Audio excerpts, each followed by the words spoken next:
All right, so we are 32 weeks pregnant. I am 32 weeks pregnant. Not we, I don't have any friends. I am looking through my baby binder, which has all of my appointment records and all of my notes that I took for my first pregnancy and all of my records that I have so far for my second pregnancy, this pregnancy. And I like to look at it when I do my videos because I like to look at where I'm at and see what I was feeling then, like at 28 weeks then versus 28 weeks now. And it's really interesting to look back and see all of the symptoms that I had or don't have this time around or whatever, or see like if some things happen sooner rather than later. So lots of fun. So my last video, I believe, was 28 weeks, and now I'm 32 weeks. I'll actually be 33 weeks tomorrow. So I think I'll probably, from this point forward, this will be my 32 week, and I will probably do every 2 weeks for at least, I'll do a 34 week, and I will do a 36 week.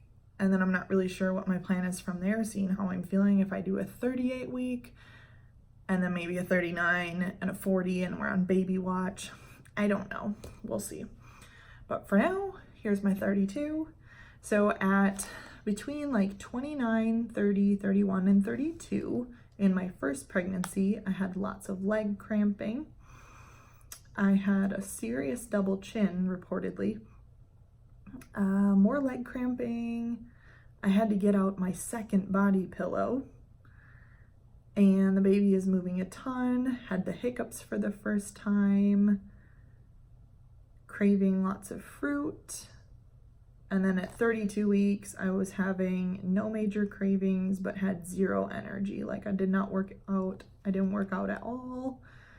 And so that's okay. So to compare, 29, I'm just going to start with where I was then. 29 weeks, lots of leg cramping.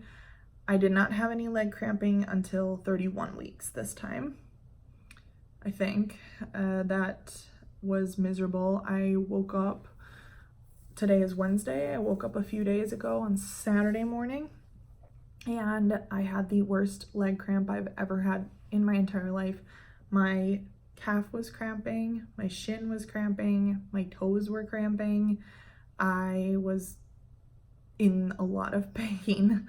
I didn't know what to do or what that meant.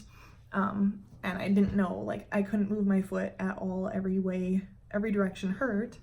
So I got out of bed and just stood on it and applied some pressure and started to stretch the muscle a little bit, and that helped. And I don't think I've had any cramps since.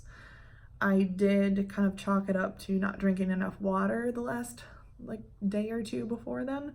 So I've made sure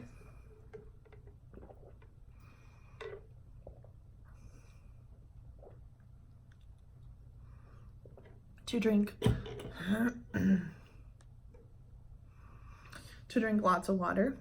I actually have done really well with my water. I don't do bad with my water. I average about 10 cups a day anyway, but my goal is always to drink 3 of these, which would be 12 cups. So yeah, that's my goal, and I have done really well with that since Sunday, Monday, Tuesday, and I should be fine today. So been drinking lots of water, making sure that I am not getting too dehydrated to where I have cramping. As far as the double chin goes,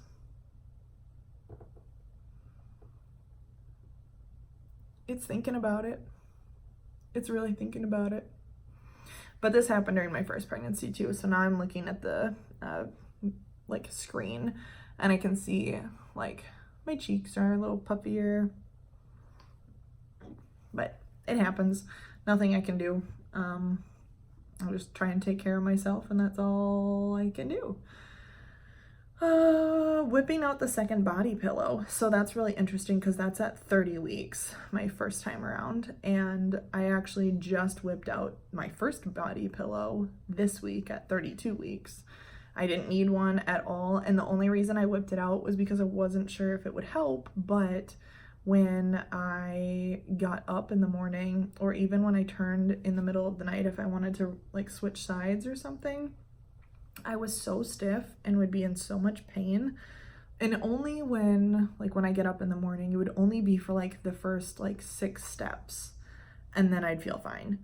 But it was hard to get out of bed. There were a couple days where I thought Colin was gonna have to like push me or pull me out of bed. And so I got the body pillow out because I thought that maybe if I created some space between my hips a little bit and like kind of lined them, like, I don't even know if this makes, in my mind it makes sense. I don't know if it's a real thing, but it just, I thought if I like was able to move my hips out a little further instead of having my knees touch all night long, that it would help, and it seems like it has. And having something also to kind of rest like my stomach on instead of having like gravity be pulling me to either side while I'm sleeping.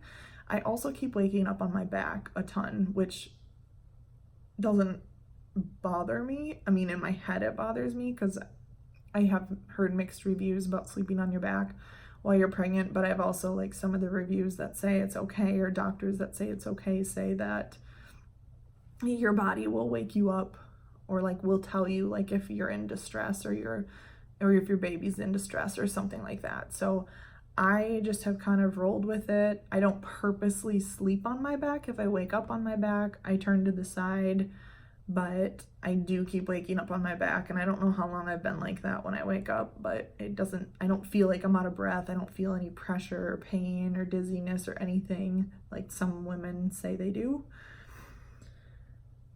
So the body pillow is helping. By no means do I think I need a second one yet. I feel really good with the first, so we'll see how long it takes for me to get that second one out. I'm sure I will at some point. Let's see.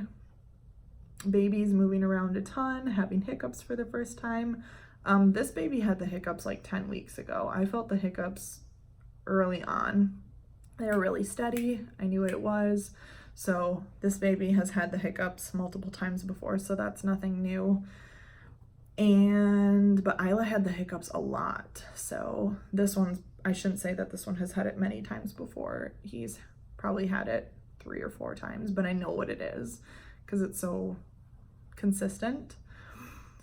Moving a lot though. Yeah, this baby is moving a ton. He is very active. One thing I am noticing, he likes to push out. I mean, Isla likes to push out and like stretch a lot, but he feels bigger and he feels stronger than Isla. And I don't know what to make of that. I don't know if I should be scared. I'm not scared. But I'm excited. It's different. It's a different feeling. But for all I know, he could be like this tiny little thing. He could be just as small as Isla. She was 6 pounds. So he could be the same, but I don't think he is. Other than that, cravings, I don't have any major cravings still. That's just been something consistent throughout the whole pregnancy, but there are things that just look good, but I don't consider those cravings. Like I bought Pop-Tarts this week, but I've eaten Pop-Tarts before. Like they're not something that I buy all the time, but even not pregnant, I've been known to buy a box or 2 of Pop-Tarts and just be like, these look good this week. So I don't know about that. Let me think. I definitely have like a smaller, like I can't eat as big of portions. I eat a bit and then I feel full and almost sick. So I have been paying attention to that, making sure that I don't overeat. Trying to think of anything else. Sleeping well. I feel good. I feel like I've got a lot of energy. Mentally, sometimes I'm more exhausted than anything, I think, because I just am like thinking so much. we're gonna set up the second crib in the next week or so, I think. And then I'm also starting to pack my hospital bag. So I'll be 33 weeks tomorrow, and I know that 33 weeks like is still a little early to be packing a hospital bag, but I don't really feel like it is, just because I know that it'll take me a little bit. Like, it's not going to be something I do all in one night. I'm going to work on it like over the course of a couple weeks, and then it'll be ready, with the exception of a list that has last minute things like my phone and my charger and toothbrush and stuff like that I would be grabbing last minute. But I'll have that list ready to go just like I did last time, and everything worked out. And I'll probably start packing my daughter's bag, and maybe even a backup bag for the dog, because both of them will need to go somewhere when it's time to go to the hospital. And I just know that, like, even though like I'm 33 weeks tomorrow, but I know that the next couple weeks will go by really fast, and then we'll just kind of be at that point where it's like it's a month out and things can happen at any time. And I would rather have, with all the chaos that is involved in packing up a dog and a kid already, I know that it'll be a lot harder. It would be a lot harder if I didn't have my hospital bag ready so early. So I'm going to work on that, which I'm really excited about, because I've been waiting for this moment to pack my second round and to kind of go in round 2. So that's on my agenda. But I think my plan is to record at 34 weeks and give you an update then. So I don't know what'll come after that. We'll see how I'm feeling at 34, but I will see you at 34 weeks. Let's check out this bump. So here's a bump. He's definitely just like front and center. That's about it. Yeah.